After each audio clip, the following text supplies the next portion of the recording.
మీకు ఒక ఫ్యాక్ట్ చెప్తాను.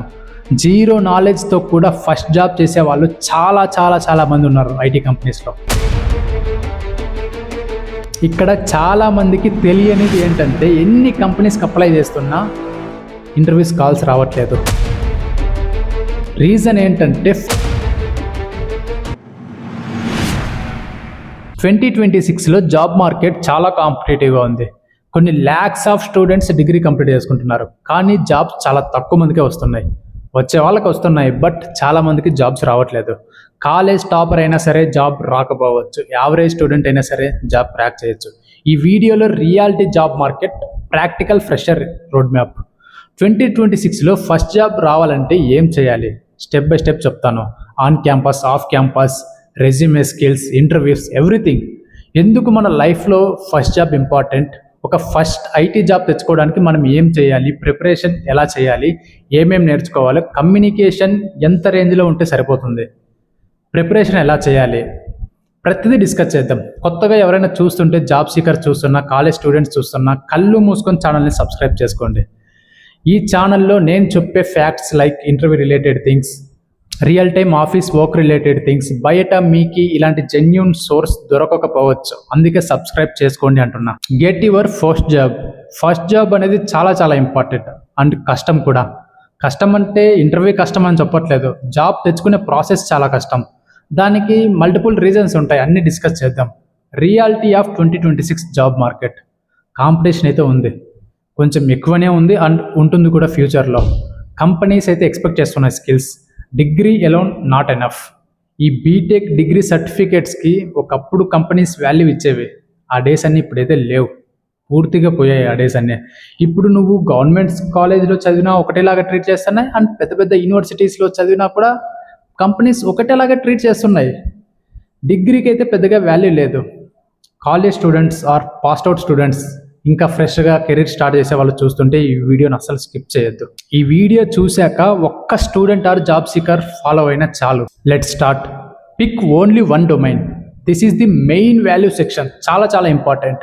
బయట చాలామంది మీ పొజిషన్లో ఉన్న వాళ్ళు ఫీల్ అవుతున్నారు, అంతా కొన్ని years or months time waste అయ్యాక, అరే నేను దీనిపైన వెళ్ళింటే బాగుండేమో, అనవసరంగా ఇది తీసుకొని ఫీల్ అయ్యాను, దీనివల్ల అనవసరంగా టైం వేస్ట్ అయిందని. ఆ మిస్టేక్ మీరు చేయొద్దు. Front end, back end, testing, data analyst, Python developer, Java developer. First ఒక క్లారిటీ ఇంపార్టెంట్. మీకు ఒక ఫ్యాక్ట్ చెప్తాను. జీరో నాలెడ్జ్తో కూడా ఫస్ట్ జాబ్ చేసేవాళ్ళు చాలా మంది ఉన్నారు ఐటీ కంపెనీస్లో. నేను రియల్గా చూసా. కమ్యూనికేషన్ కూడా పెద్దగా లేదు, వాళ్ళు కూడా జాబ్స్ చేస్తున్నారు, ఫ్రెషర్ జాబ్స్. అందుకే చెప్తున్నా మీకు ఫస్ట్ జాబ్కి ఏం చేయాలి అని. ఈ మిస్టేక్స్ మాత్రం అవాయిడ్ చేయాలి, లేకుంటే మనకి తెలియకుండానే చాలా టైం వేస్ట్ అవుతుంది, కెరీర్ గ్యాప్ పడిపోతుంది. అలాంటివి చేయొద్దు. నాతో వన్ ఆన్ వన్ డిస్కషన్ చేసుకున్నప్పుడు చాలామంది ఇలా జరిగే ఫీల్ అవుతున్నారు. ఫ్రెషర్ జాబ్స్కి ఎక్కువ టెక్నాలజీస్ అవసరం లేదు, జస్ట్ ఒక దానిపైన మెయిన్గా ఉండాలి. బ్రో ఏంటి బ్రో అంత మాట అన్నాం, బయట చూస్తే చాలా అంటే టెక్నాలజీస్ నేర్చుకోవాలి, అలా ఉంటేనే జాబ్స్ వస్తున్నాయి అంటున్నారు. ఎలా మరి, ఎవరు నమ్మాలి అని మీ అన్నగా చెప్తున్నా, తక్కువ టెక్నాలజీ నేర్చుకోండి. డిస్కస్ చేద్దాం అవన్నీ. మీరు ఒక డొమైన్ చూస్ చేసుకున్నాక నెక్స్ట్ ఏం చేస్తారంటే ఫండమెంటల్స్ నేర్చుకోండి. బేసిక్స్ నుంచే స్టార్ట్ చేయండి. టైం తీసుకుంటుంది, పర్లేదు, అది మీ మంచిగా చెప్తున్నా.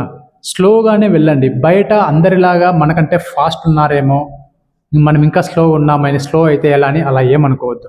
ఇప్పుడు నువ్వు ఫ్రంట్ ఎండ్ తీసుకున్నావు అనుకో, HTML, CSS, Java script, fundamentals, main concepts. Fresher జాబ్స్కి డీప్గా కూడా అవసరం లేదు. ప్రోగ్రామింగ్ లాంగ్వేజ్ నేర్చుకున్నా సరే, జావా అయితే ఫండమెంటల్స్ అండ్ ఊప్స్ కాన్సెప్ట్స్, పైథాన్లో కూడా సేమ్ ఇవే. ఏదైనా సరే ఫండమెంటల్సే ఫస్ట్. ఫ్రేమ్ వర్క్స్ కూడా మీకు అంత ప్రయారిటీ ఏం కాదు ఫ్రెషర్ జాబ్స్ కంటున్నా. ఏది తీసుకున్నా 1 or 2 వీక్స్లో కంప్లీట్ అవ్వదు, కొన్ని మంత్స్ తీసుకుంటుంది. 2 months, 3 months, 4 months అయినా సరే బేసిక్స్ నుంచే స్టార్ట్ చేయి.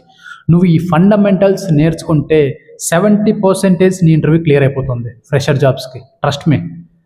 ఫ్రెషర్ ఇంటర్వ్యూస్లో మెయిన్గా ఒక టెక్నాలజీ పైన నువ్వు ప్రూవ్ చేసుకుంటే ఇంటర్వ్యూలో సెలెక్ట్ అయిన వాళ్ళు చాలా మంది ఉన్నారు.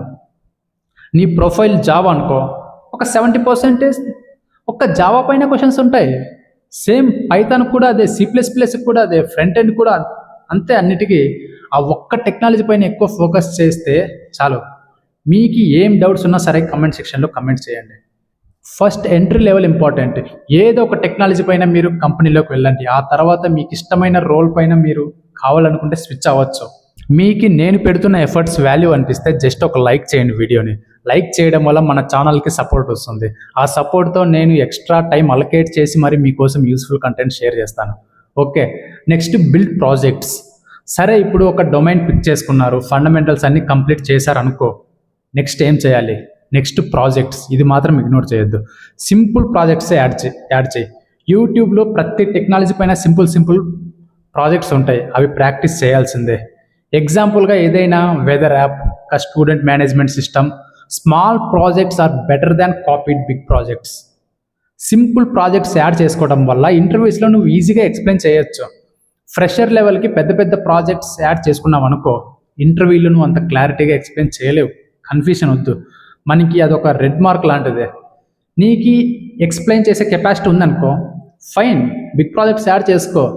నీకు ఇంటర్వ్యూస్లో ప్రాజెక్ట్స్ పైన మరీ అంత టైం స్పెండింగ్ అయితే ఉండదు, చాలా తక్కువ టైమే వాళ్ళు స్పెండ్ చేస్తారు. ఇంకా కొన్ని కంపెనీస్ అయితే అసలు ప్రాజెక్ట్స్ అడగరు ఫ్రెషర్స్కి.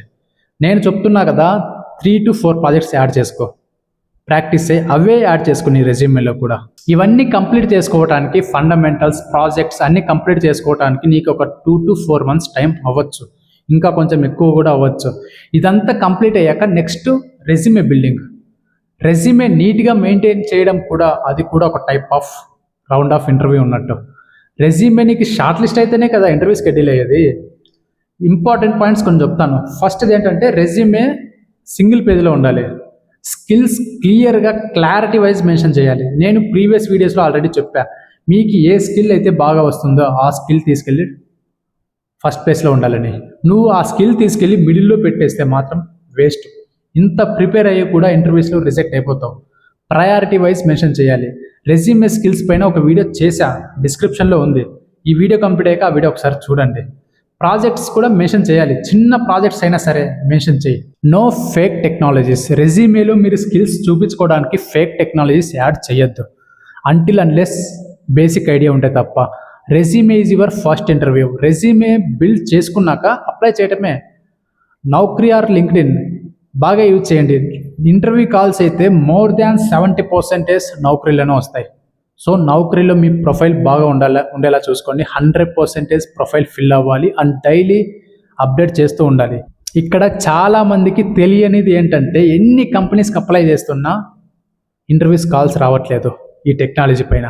సో టెక్నాలజీ షిఫ్ట్ అవ్వాలనుకుంటారు, అలా షిఫ్ట్ అవ్వద్దు. రీజన్ ఏంటంటే, ఫ్రెషర్స్కి రిక్రూట్మెంట్ చాలా తక్కువగా ఉంటుంది. అన్ని కంపెనీస్లోనూ అంతే. పెద్ద మనం వరి అవ్వాల్సిన అవసరం లేదు. మన రెజ్యూమే బాగున్నప్పటికి కూడా అంత ఈజీగా షార్ట్ లిస్ట్ అవ్వవు. డోంట్ వరీ, వెయిట్ చేయాలి. అంతవరకు మనం వెయిట్ చేయాల్సిందే, తప్పదు. స్కిల్ ఉంటే 100% సక్సెస్ రేషియో ఉంది జాబ్ మార్కెట్లో. థౌజండ్స్ ఆఫ్ కంపెనీస్ అవైలబుల్లో ఉన్నాయబ్బా. 100 అప్లికేషన్స్కి నువ్వు అప్లై చేస్తే 1 or 2 రెస్పాన్సెస్ రావచ్చు, అవి కూడా రాకపోవచ్చు. ఆపర్చునిటీస్ లేవు అని మాత్రం అనుకోవద్దు, చాలా ఉన్నాయి. సో ఎమోషనల్లీ కూడా మనం అంత వీక్ అవ్వకూడదు. ఆఫ్ క్యాంపస్ అయితే ఇలానే ఉంటాయి. ఇప్పుడు ఆన్ క్యాంపస్ అనుకో, ఆన్ క్యాంపస్ అడ్వాంటేజ్ ఏంటంటే easy entry level for interviews and mass hiring ఉంటుంది ఆన్ క్యాంపస్కి. అందుకే క్యాంపస్ ప్లేస్మెంట్స్లో పెద్దగా నాలెడ్జ్ లేని వాళ్ళు కూడా సెలెక్ట్ అయిపోతుంటారు. ఓన్లీ ఆన్ క్యాంపస్ పైన డిపెండ్ అవ్వద్దు. ప్రజెంట్ అయితే ప్లేస్మెంట్స్ చాలా కాలేజెస్ ఇవ్వటం లేదు. ఆఫ్ క్యాంపస్లో స్కిల్ మనం ప్రూవ్ చేసుకోవాల్సిందే. నా వరకు అయితే ఆఫ్ క్యాంపస్లో నువ్వు జాబ్ క్రాక్ చేస్తే ఫ్యూచర్లో నువ్వు ఈజీగా స్విచ్ అవ్వచ్చు వేరే కంపెనీస్కి. నౌకరీ అండ్ లింక్డ్ఇన్ చాలు జాబ్స్కి.